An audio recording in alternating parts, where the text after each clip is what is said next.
ವಿದ್ಯಾರ್ಥಿಗಳೇ, ಈಗ ಇವು ಗಣಫಲ ಲೆಕ್ಕಗಳು ಏನಿರ್ತಾವೆ, ಸ್ವಲ್ಪ ಏನಿರ್ತಾವ ಚೇಂಜ್ ಇರ್ತಾವೆ. ಅವು ಗಣಫಲ ಲೆಕ್ಕಗಳು ಏನಿರ್ತಾವೆ, ಮಾನಗಳು ಚೇಂಜ್ ಇರ್ತಾವೆ. ಅದನ್ನು ಮಾಡ್ಲಿಕ್ಕೆ ಬರಬೇಕು. ದಶಮಾಂಶ, ಗುಣಾಕಾರ, ಭಾಗಾಕಾರ ಇವೆಲ್ಲ ನಿಮಗೆ ಬರೀಬೇಕು. ಅಂದರೆ ಎಲ್ಲ ಗಣಿತಗಳು ಏನಾಗ್ತಾವ, ಸರಳಾಗಿ ಮಾಡ್ಲಿಕ್ಕೆ ಬರ್ತಾವೆ. ಈಗ ನೀವು ಮಾಡ್ರಿ, ಮಾಡಿದಿಂದ ನಾ ತಿಳಿಸ್ತೀನಿ ನೋಡ್ರಿ. ಈಗ ಘನಫಲ ಬರೋಬರಿ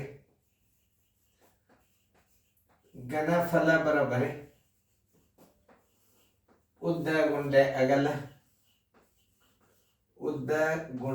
ಅಗಲ ಗುಂಡೆ ಎತ್ತರ. ಈಗ ಇದರ ಅರ್ಥ ಏನು ಗುರ್ತದ? ಈ ಮಾನಗಳ ಬಗ್ಗೆ ನೀವು ದಶಮಾಂಶ ಗುಣಾಕಾರದ ಮತ್ತು ಹಿಂಗೆಲ್ಲ ನಿಮ್ಮ ದಶಮಾಂಶ ಗುಣಾಕಾರ ಮಾಡ್ಲಿಕ್ಕೆ ಬರಬೇಕು. ಅಂದ್ರೆ ನಿಮ್ಗೆ ಏನಾಗ್ತದ, ಸರಳ ಅರ್ಥ ಆಗ್ತದ. 22.5 ಗುಂಡ್ಲೆ 10.5 ಗುಂಡ್ಲೆ 9. ಇದನ್ನು ಕರೆಕ್ಟಾಗಿ ಗುಣಾಕಾರ ಹೆಂಗೆ ಮಾಡೋದು ತೋರಿಸ್ತೀನಿ. ದಶಮಾಂಶ ಇಲ್ಲ ಅಂತ ತಿಳ್ಕೊರಿ. 22.5 ಗುಂಡ್ಲೆ 105 ನೋಡಿ. 5 25, 5 25 ಕೈಲ ಬಂತು 2. 5 10, 1 2 12 ಕೈಲ ಬಂತು 1. 5 10 1 11. ಈಗ ಒಂದು ಗುಣಾಕಾರ. 10 50 ಕೈಲ ಬಂತು 5. 10 20, 1 5 25. 10 20 1 2 22. ಸರಿಯಾಗಿ ಕೂಡಿಸ್ಕೋರಿ. 2 5 1 6 3 2.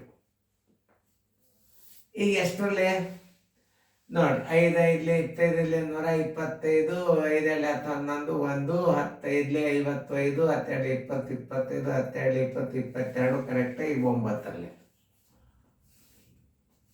9 45 ಕೆಲ ಬಂತು 4. 9 18 1 4 22 ಕೆಲ ಬಂತು 2. 9 54 1 2 56 ಕೆಲ ಬಂತು 5. 9 27 1 5 32 ಕೆಲ ಬಂತು 3. 9 18 19 20 21. ದಶಮಾಂಶ ಸ್ಥಾನ ಎಷ್ಟು ಬೆಳೆಸಬೇಕು? 1 2 2 ದಶಮಾಂಶ ಸ್ಥಾನ ಇಟ್ಟು ಏನು ಹಚ್ಚಬೇಕಪ್ಪ ಅಂತಂದ್ರೆ 21 26 ಚದರ ಸೆಂಟಿಮೀಟರ್. 21 21 26.25 ಇದು ಘನ ಸೆಂಟಿಮೀಟರ್ ಅಂತ. ನೀವು ಚದರ ಸೆಂಟಿಮೀಟರ್ ಹಚ್ಚಿದ್ರೆ ರಾಂಗ್. ಘನ ಸೆಂಟಿಮೀಟರ್ ಎಲ್ಲದ 21 26/25 ಘನ ಸೆಂಟಿಮೀಟರ್ ಉತ್ತರ ಸಂಖ್ಯೆ ಬಿ. ಇಂಥ ಸಣ್ಣ ಸಣ್ಣ ಲೆಕ್ಕಗಳು. ಮುಂದೆ ಅತಿ ಸಣ್ಣ, ಈಗ ಇದನ್ನ ಘನಫಲ ಅಂದ್ರೆ ಏನ್ರಿ? ಉದ್ದ ಗುಂಡೆ ಅಗಲ ಗುಂಡೆ ಆ ಥರ ಬರ್ತಿತ್ತು ಬಿಡ್ರಿ, ಅದೇ ಸರಳ ಅನ್ಬೋದು. ಆದ್ರೆ ದಶಮಾಂಶದ ಇಂಥವೆಲ್ಲ ಬಂದು ಮತ್ತೆ ಅಂಥವೇ ಪೂರ್ಣ ಸಂಖ್ಯೆ ಬಂದು ಅಂದ್ರೆ ನಾವು ಹಾಕೋದಲ್ಲ.